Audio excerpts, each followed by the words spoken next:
기타 등등 다 알 수는 없지만 하여간 여러 가지 복잡한 뭔가가 이렇게 만들어져 있다는 걸 알 수가 있죠. 근데 이 ODT 파일을 마이크로소프트 워드에서 한번 읽어볼게요.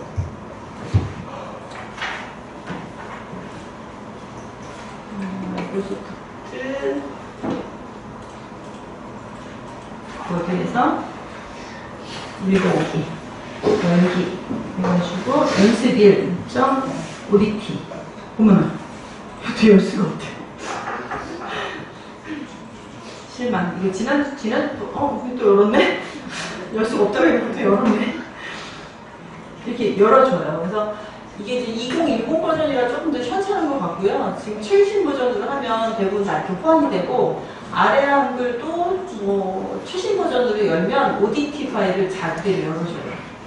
그러니까 이게 내가 얘기하고 싶은 요지는 뭐냐면, 일단 ODF라고 하는 파일 포맷이 ISO 표준으로 이미 채택이 됐고요. 그러다 보니까 이거를 지원을 해야 돼요. 그래야지 살아남을 수 있기 때문에 마이크로소프트 오피스에서도 아래 한글에서도 그런 ODT 문서들, ODF 포맷을 읽을 수 있는 거 최소한 만들어 놓고, 그 다음에 편집은 그 툴에서 하지만 저장할 때 ODT로 저장할 수 있도록 하고.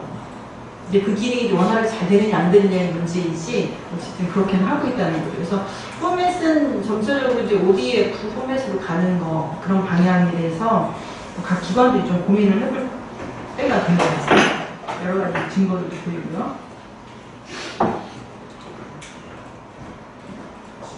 자, 이제 두 번째 내용으로 넘어가 볼까요? 전자기록의 유형 중에 이제 전자결제라든지 뭐 보고 유형 살펴봤고요. 두 번째 유형은 행정정보 데이터 세트 기록이에요.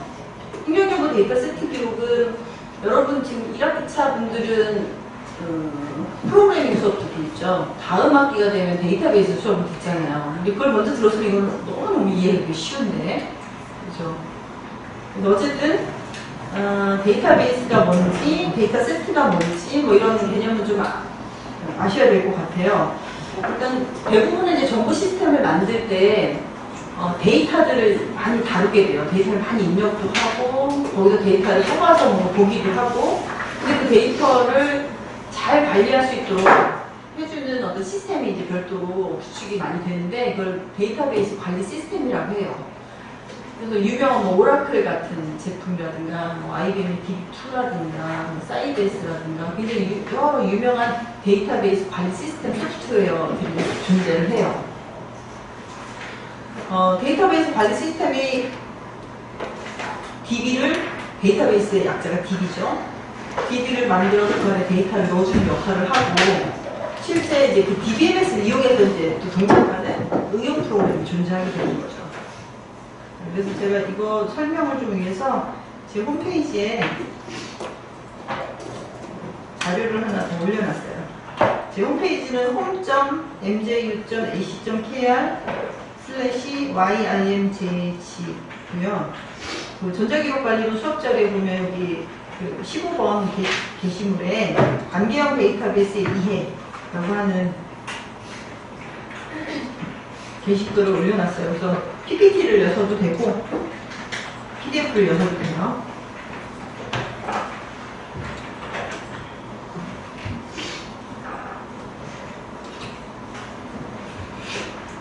자, 이번엔 좀 빠른 속도로 좀 이해를 하고 넘어가도록 해요. 우리 일단 DB는 뭐의 약자? 데이터베이스의 약자. 데이터베이스는 뭐라고 정의할 수 있어요? 데이터의 집합. 그 데이터 모아놓은 거예요. 그 베이스라고 하는 말이 별게 아니라 데이터를 막 묵직하게 많이 모아놓은 거구나 이렇게 생각하면 되죠. 데이터의 집합. 그래서 데이터라고 하는 말은 우리가 기록, 정보, 데이터 이거 구분하는 데서 살짝 다루셨죠. 데이터라고 하는 거는 어떤 이 세상에 존재하는 어떤 사실 또는 컨셉 이런 것들을 컴퓨터에 집어넣으면 그게 이제 데이터가 된다고 얘기를 했어요. 근데 결국 데이터베이스에 들어가는 데이터도 관리할 필요가 있는 것만 골라서 넣는 거죠. 쓸데없는 걸 넣지는 않아요. 다음 페이지로 가보면 DBMS라는 말이 있어요. 뭐의 약자예요? 데이터베이스 매니지먼트 시스템이에요. 그러면 좀 전에 데이터베이스는 데이터의 집합이라고 그랬고, 그것을 관리해주는 시스템인데, 여기서 말하는 시스템은 소프트웨어예요. 그래서 어떤 소프트웨어구나. 자, 여기 이제 그림이 이렇게 있죠. 그림을 보면 이게 일반적인 어떤 시스템의 그림이에요. 시스템의 그림인데 엔드 유저라고 하는 건 이 시스템을 사용하는 사람들이죠. 그 엔드 유저들이 이 데이터베이스에 있는 데이터를 사용하고 싶어요. 보고 싶어요. 또는 뭐 거기에 뭔가를 업데이트를 하고 싶어요.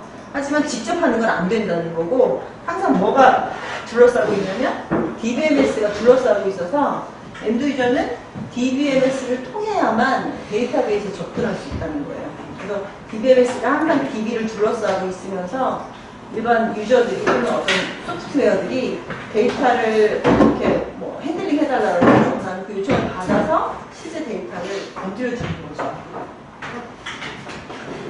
자, 그래서 여기 뭐 미들웨어 소프트웨어 뭐 이런 표현도 쓰는데, 미들이라는 건 뭐 중간에 끼인 거다는 뜻이에요. 그래서 실제 우리가 뭐 사용하는 소프트웨어는 응용단, 엔드단에 있는 그런 소프트웨어고, 그것과 데이터 사이에 끼어서 뭔가를 해주는 그런 소프트웨어예요. 그럼 DBMS 종류가 몇 가지가 있어요? 이것도 더 종류를 나눌 수도 있지만 여러 가지 HDBMS, NDBMS, RDBMS, ORDBMS, ODBMS 여러 가지가 있는데 이 중에 가장 많이 쓰이는 게 RDBMS예요. R은 뭐의 약자예요? 릴레이셔널. 그러면 우리말로는 관계형이라고 얘기해요. 관계형 DBMS. RDBMS 제일 많이 씁니다. RDBMS의 종류 중에 그 중에 우리나라 공공 민간 통틀어서 제일 많이 쓰는 게 오라클이에요. 오라클이 제일 많이 쓰이고, 그 다음에 이제 오픈소스로 어떤 뭐 시스템을 구축할 때 제일 많이 쓰는 게 MySQL이에요. 그래서 여러분이 다음 학기에 DB를 배울 때는 MySQL을 중심으로 해서 아마 배우시게 됩니다. 자, 이런 DBMS를 사용하는 이유는 뭐 엔드 유저들이 또는 어떤 어플리케이션에서 직접 데이터를 막 다루다 보면 뭐 데이터가 일관성도 깨질 수 있고 여러 가지 뭐 배량 처리할 때 어렵고 막 그런 점이 있어서 DBMS가 뭔가를 데이터의 무결성도 지켜주면서 배량의 엔드 유저의 요구를 효율성 있게 처리하기 위해서 이런 DBMS를 쓴다고 해요. 그런 어떤 히스토리가 있습니다. 자, 그러면 RDBMS를 가장 많이 쓰니까 RDB를 기본으로 해서 DB가 어떤 식으로 구성이 되는지 한번 보도록 할게요. 자, RDB의 기본은 뭐라고 썼어요? 테이블이에요, 테이블. 그러니까 RDB에서는 우리가 자료의 집합이니까 데이터의 집합이라고 했으니까 데이터를 넣을 곳이 필요하죠. 데이터가 들어가는 가장 기본이 테이블이에요, 테이블. 그 테이블은 정말 이렇게 테이블처럼 생겼어요. 이렇게 생겼다고 하는 건 여러분 그냥 컨셉추얼하게 그렇게 생각하면 된다는 것이지 실제 DB가 저렇게 생기진 않았어요. 아주 복잡하게 생겼지만 뭐 그거는 그냥 알아서 DBMS가 알아서 할 일이고 우리는 이렇게 생각하면 돼요. 그래서 테이블이 요 하나의 어떤 관련 있는 정보를 집어넣는 단위예요. 그래서 예를 들면 커스터머 테이블, 커스트 오더 테이블, 프로덕트 테이블 이런 테이블들을 운영을 하게 되죠. 근데 이 테이블 안에 보면은 뭔가 뭐 네임, 데이터 타입, 이거 말고 이건 데이터 타입이네. 이렇게 네임, 이메일, 크리에이트 어쩌고, 업데이트 어쩌고 해서 이렇게 요 하나를 우리가 필드라고 부르기도 하고 컬럼이라고 부르기도 해요. 이런 컬럼의 이름들이 필요해요. 테이블에도 이런 식으로 이름이 필요하고요. 이름이 필요하고 이런 컬럼들에도 이름이 필요하고 그러면 테이블의 구조는 컬럼과 로우로 구성이 돼요. 로우는 뭐냐면 이 컬럼들의 값이 하나씩 들어가면 한 줄을 우리가 로우라고 불러요. 그래서 처음에 테이블을 만들었을 때는 빈 껍데기죠. 이렇게 빈 껍데기고 이름만 딱 있을 수 있어요. 이름 있고 컬럼에 이름들이 들어가요.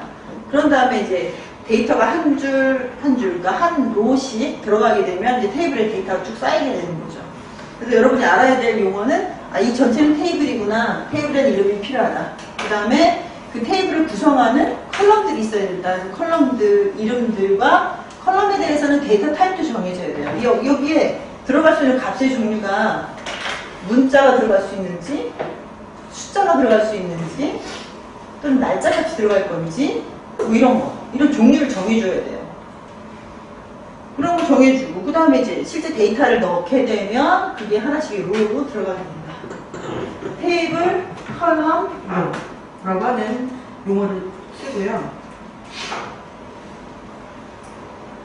RDB에서는 어떤 사람들은 그 컬럼 대신에 애트리뷰트라고 하는 용어를 쓰기도 해요. 그리고 로우 대신에 튜플이라고 하는 말을 쓰기도 해요. 근데 더 많이 쓰이는 게 컬럼하고 로우예요. 자, 여기서는 뭘 알았으면 좋겠냐면 프라이머리 키라고 하는 단어를 알았으면 좋겠어요. 프라이머리 키는 기본 키라고 번역을 해요. 자, 지금 이 테이블이 있는데 테이블에 컬럼들이 4개가 있고요. 그 다음에 거기에 값이 하나씩 들어가면 이게 로라고 그러죠. 로가 하나, 둘, 셋, 넷, 다섯, 여섯, 일곱, 8개 로가 들어가 있거든요.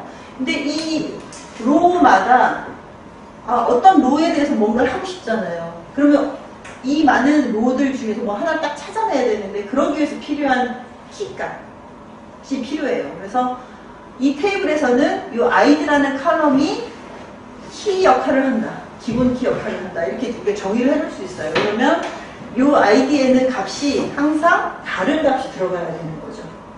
그래서 입력을 할 때 이 값 중에 겹치는 값이 없도록 입력을 해야 되고, 그러면 우리가 아이디가 103인 것을 골라라. 그러면 그걸 딱 찾을 수 있죠.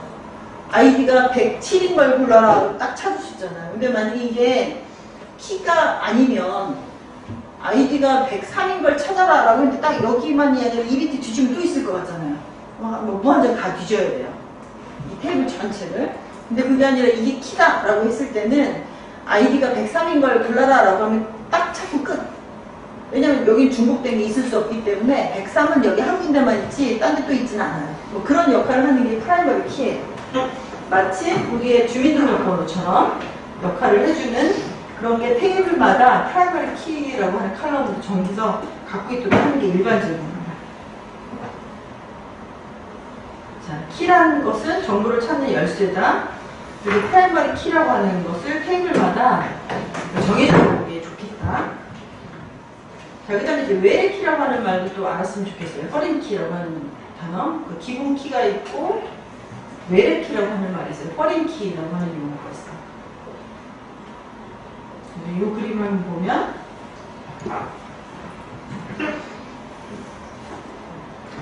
여기, 디파트먼트, 그러니까 모두 부서 정보를 넣는 테이블이 하나 있어요. 그래서 칼럼을 3개를 정의를 했는데, 그 중에 디파트먼트 아이디를 프라이머리 키 약자로 PK라고 한 거예요. 프라이머리 키를 정했어요. 그러니까 여기는 다 다른 값이 왔어요. 10번 부서는 디벨롭먼트, 20번 부서는 QA, 30번 부서는 HR이구나. 이렇게 정보가 다 들어가 있어요. 그 다음에 여기는 인플로이 테이블이에요. 사원 테이블인데, 사원은 4번. 이게 프라이머리 키네요. 그 다음에 이름, 그 사람이 하는 일, 급여, 그 다음에 그 사람이 어느 부서에 속해 있는가를 적어주고 싶었어요. 그랬을 때 그 직원이 어느 부서에 속하는가를 적을 때 부서 정보는 또 따로 있으니까 이 부서의 키값만 적어줘도 알 수 있죠. 그래서 첫 번째 인플루이가 A라는 사람인데 이 사람이 10번 부서에 근무한대요. 10번 부서는 어디예요? 디벨롭먼트라는 부서에 근무하고 있다는 걸 알 수 있죠. 두 번째 직원은 PDD라는 이름인데 20번 부서에 근무한대요. 20번 부서는 어디예요? QA라는 부서라는 걸 알 수 있죠. 세 번째 CCC라고 하는 사람은 매니저인데 10번 부서에 근무한대요. 디벨롭먼트죠. 대부분 회사가 한 부서에 직원이 여러 명이잖아요. 여러 명이라서 여기에는 10번 여러 번 나올 수 있죠. 20번 여러 번 나올 수 있고 30번 여러 번 나올 수 있죠. 그게 정상이죠.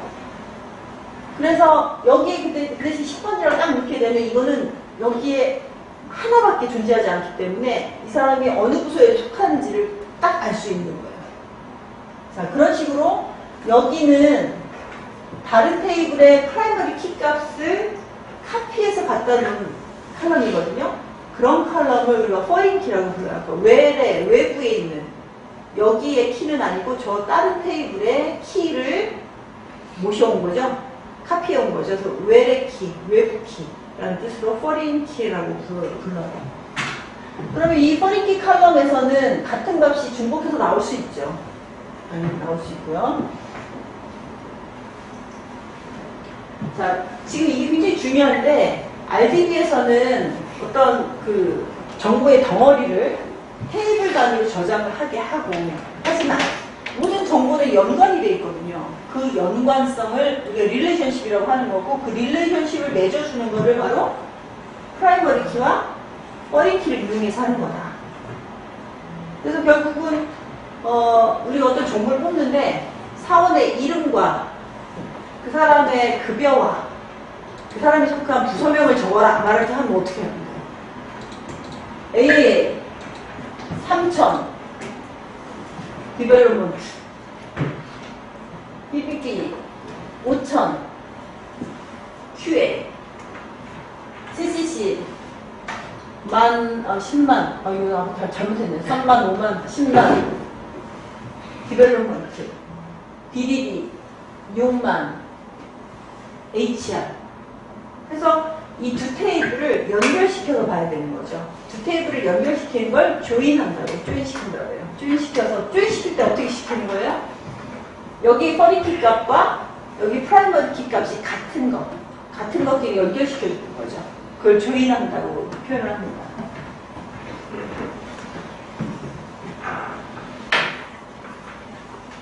자, 조인까지 이해가 됐죠?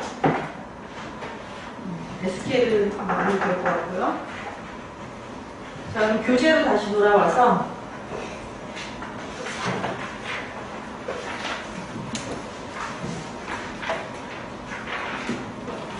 교재에 99페이지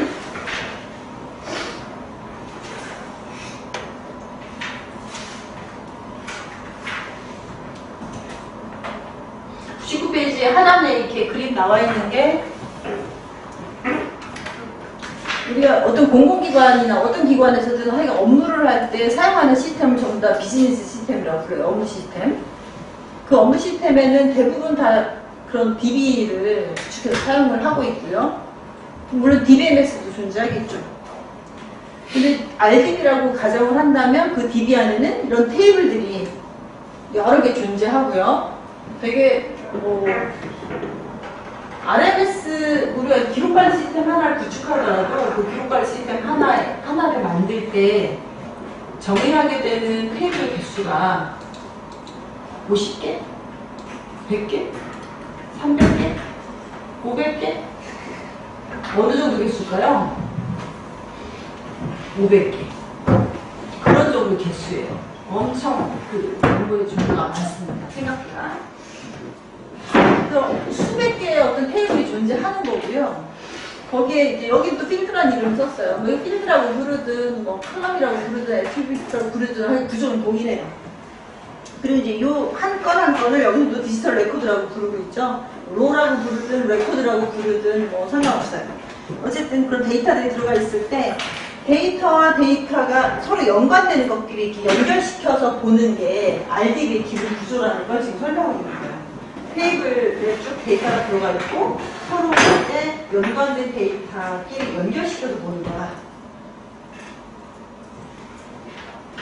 자, 이 얘기 왜 하냐면 우리가 이제 행정정보 데이터 세트를 기록으로 판단을 하고 캡처를 해서 관리를 하고 싶어요.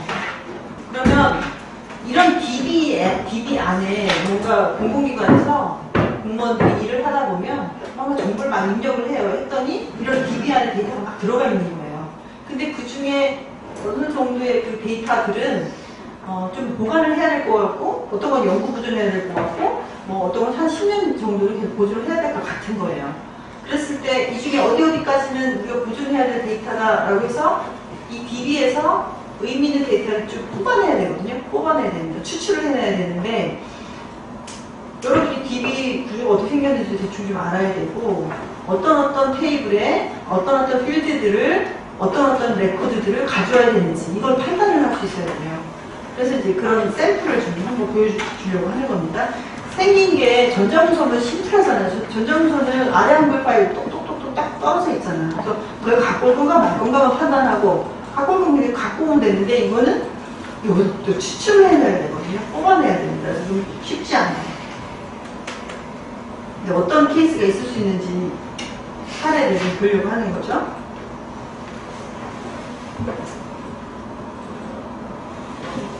여기에 샘플을 하나 넣었습니다. 교재에.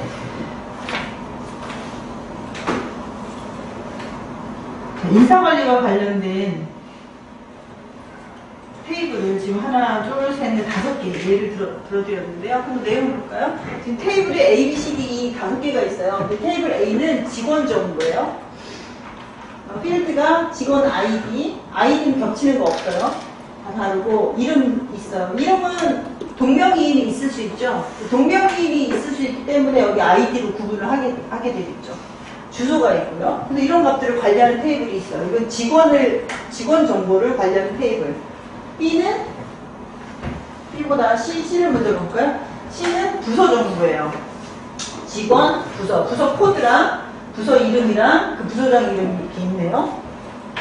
그 다음에 이 B를 볼까요? B는 급여 기준 정보라고 되어 있는데요. 대부분 회사마다 가보면 무슨 호봉 테이블이라든지 이런 식으로 뭐 입사한 지 몇 년 되면 뭐 얼마를 받아 뭐 이런 식으로 직급별 뭐 호봉 체계 뭐 이런 게 있어요. 그래서 여기 이제 급여 코드가 있고 급수가 있고 연차가 있고 연봉이 있어요. 그래서 뭔가 이런 코드를 가진 사람은 몇 급에 4급에 1년 차면 코드를 이걸로 부여를 하고 연봉을 얼마를 주는 사람이 받는 사람이다라고 하는 정해진 급여 테이블 같은 게 있는 거죠. 자, 그 다음에 이제 이 D를 보면 자, 여기까지는 주로 우리가 마스터 테이블이라고 부르는 기본 정보를 입력하는 그런 테이블들이고요. 테이블 D가 뭐냐면 직원의 급여 지급 정보예요. 그러니까 어떤 직원한테 실제로 얼마를 지급하고 있는지를 입력해 놓은 그런 테이블이거든요. 그래서 여기 보니까 아이디가 0078652가 A53이라고 되어 있어요. 이게 무슨 뜻이에요? 0078652가 누구예요? 0078652 김철수네요. 김철수는 급여 코드 A53을 받는데요. A53을 받는데요. 5급이고 3년 차고 그래서 3,600만 원을 받는 걸로 되어 있어요. 이해가 되죠? 그 다음에 두 번째는 0078653 같은 이영희라고 하는 사람은 A42예요. A42. 4급에 2년 차라서 3,600만 원을 받는 거예요. 이해가 되죠? 그러니까 알게드라는 건 이런 식으로 되어 있는 거예요. 여기 테이블에 프라이머리 키가 이거거든요. 그러니까 얘는 퍼링 키예요. 퍼링 키. 그 다음에 이 테이블은 급여 코드가 프라이머리 키였어요. 그래서 중복되는 건 없거든요. 이걸 참조하는 퍼링 키였던 거죠. 그래서 이 값이 같은 것끼리 연결시키면 데이터가 해석이 되죠. 그 다음에 요거 테이블 2 직원의 부서 배치 정보예요. 직원이 어떤 부서에 배치되어 있는가를 보여주는 테이블이에요. 0078 직원 아이디는 0078652이고 부서 코드는 M001이다. 652 김철수네요. 김철수 M001 서울 지점이네. 아, 김철수는 서울 지점에 근무하고 있구나. 그 다음에 두 번째는 653은 또 M001 같으네요. 653은 이영희인데 아, 이영희도 서울 지점에 근무하고 있구나. 654는 C001이에요. 654는 박영수인데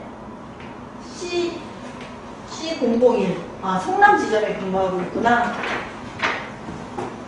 다 이해가 되죠? 그래서 여기도 퍼링키 저 직원 아이디를 참조하는 퍼링키고 여기 부서 코드도 퍼링키.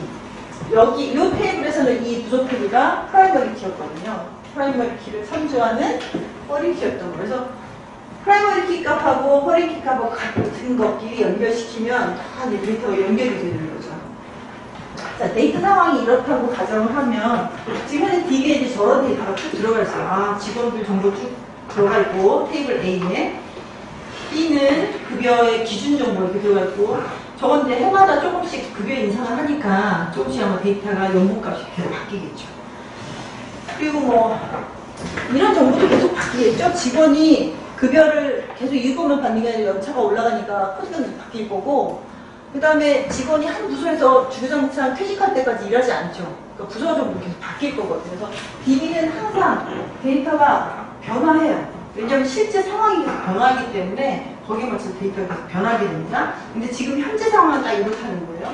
그렇다고 했을 때 여러분이 이제 이런 인사관리 시스템을 딱 들여다보면서 기록관리자 입장에서 여기 있는 데이터들 중에 기록으로 남겨야 될 게 있을 것 같아. 판단을 해야 되거든요. 일종의 이제 평가, 선별을 하는 과정이에요. 뭐가 중요한 데이터 세트다 라고 생각해서 필요한 걸 뽑아야 돼요. 책에 제가 몇 가지 사례를 한번 들어놓은 게 있죠. 첫 번째 사례. 첫 번째, 지금 100페이지 중간쯤에 보면 밑줄 근 글씨로 표시된 직원. 밑줄 근 글씨가 지금 정유진이라고 하는 데이터가 있어요. 그죠? 직원 중에 정유진.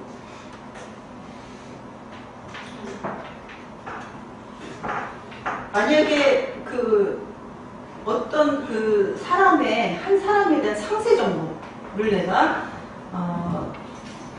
기록으로 캡처하는 게 필요하겠다 라고 한다면, 예를 들면 정유진이라고 하는 사람이 쭉 그어져 있죠? 그 사람의 부서는 어디예요? 내가 밑줄을 그어놨어요. 인천 지점이고요. 그 사람이 급여는 뭘로 받고 있어요? A51에 해당하는 5급 1년차라서 4,400만 원을 받고 있어요. 그래서 밑줄을 다 그어놨거든요. 이렇게 5개 테이블을 다 걸쳐야만 볼 수 있는 이 정보들을 다 연결해서 쭉 뽑아내겠다. 이럴 수도 있죠. 그래서 직원들에 대한 정보를, 상세 정보를 다 뽑아내는 식으로 데이터 세트를 추출해가지고 기록으로 관리해야겠다. 이렇게 생각할 수도 있고요. 두 번째 방법은 이렇게 이틀릭처럼 끼울어 있는 데이터를 보면, 지금 세 번째 여기 박영수라고 하는 데이터가 좀 끼울어 있죠? 나는 그냥 그 사람들 급여나 부서 배치 정도는 필요가 없다. 그냥 현재 그런 사람이 이 회사에 존재했었다라고 하는 정보만 있으면 된다. 그래서 그냥 직원 정보라고 하는 테이블에 있는 그 사람의 아이디랑 이름이랑 주소 정보만 포착하겠다. 그러면 다른 테이블 하나도 보지 않고 그냥 테이블 A만 대상으로 해서 데이터를 추출할 수도 있어요.